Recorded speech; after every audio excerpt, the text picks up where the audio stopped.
Santo.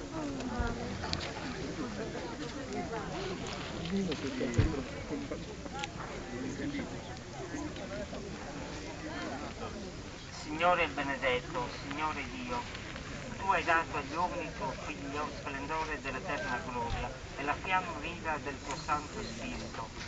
Benedici questo fuoco nella festa di Sant'Antonio, fa che diventiamo portatori di luce e costruttori di un mondo rinnovato nel tuo amore.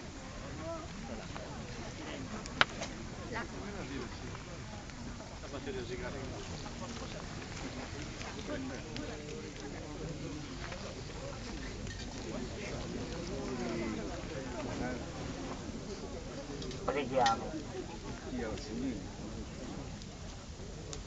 Il Signore misericordioso, per intercessione di Sant'Antonio, vi illumini e vi comunichi il fuoco del suo spirito, perché possiate vincere le suggestioni del male e gustare la forza del suo amore. La benedizione di Dio Onnipotente, Padre, Figlio e Spirito Santo. Amen. Buona rozzita, se ci vuole, tanto è quello l'appuntamento. Sì.